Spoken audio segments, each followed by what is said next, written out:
নমস্কার, জেটিস কিচেনে সকলকে স্বাগত জানাই। কেমন আছেন সবাই? আশা করছি খুবই ভালো আছেন। আজকে আমি বানাবো বিট এবং গাজর দিয়ে কচুরি। তার জন্য পরিমাণ মতো গাজর বিট নিয়ে নিয়েছি। এরপর কিছুটা জল এবং নুন দিয়ে সেদ্ধ করে নেব। আমার এই ছোট্ট চ্যানেলে যারা নতুন, অনুরোধ থাকবে চ্যানেলটিকে সাবস্ক্রাইব করে পাশে থাকা বেল আইকনটি ক্লিক করে অল নোটিফিকেশনটিকে অন করে দেবেন। আমি এখানে চেক করে নিলাম সিদ্ধ হয়ে গেছে। পুরো সিদ্ধ করার প্রয়োজন নেই। 50% সিদ্ধ হয়ে গেলে আমরা ঠান্ডা হওয়ার জন্য রেখে দেবো। ঠান্ডা হয়ে গেলে মিক্সির জারে দিয়ে দুটো লাল লাল লঙ্কা দিয়েছি, কালার চেঞ্জ হওয়ার কোনো কারণ নেই। তারপর ফাইন একটা পেস্ট বানিয়ে নেব। বেশি জল দেবেন না, পুরটা কিন্তু ঘন করতে সময় লেগে যাবে।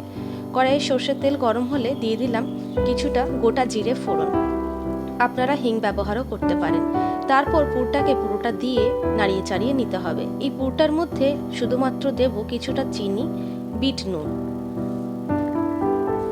আমার এই রেসিপিটা ভালো লেগে থাকলে একটা লাইক করবেন, কমেন্ট করবেন এবং শেয়ার করতে ভুলবেন না।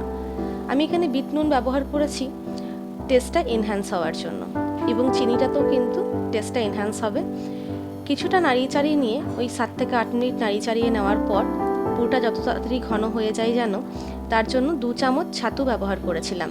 আমি এই পর্যায়েই পুরটাকে নামিয়ে নেব, কারণ ঠান্ডা হলে এটা আরও জলটা টেনে নেবে, বসে যাবে, পুরো শক্ত হয়ে যাবে।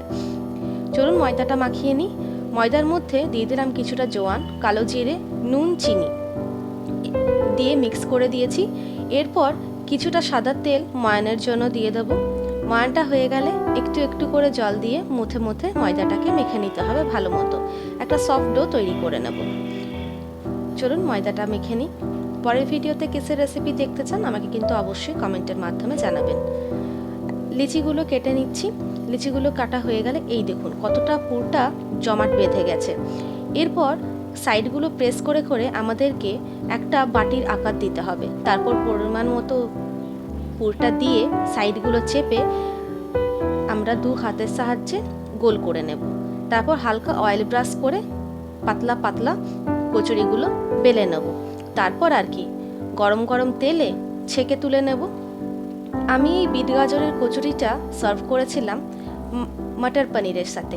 আপনারা চাইলে আলুর দম বা শুধুও খেতে পারেন। শুধু খেতে কিন্তু অসাধারণ লাগে। অনুরোধ থাকবে একবার বাড়িতে অবশ্যই ট্রাই করবেন।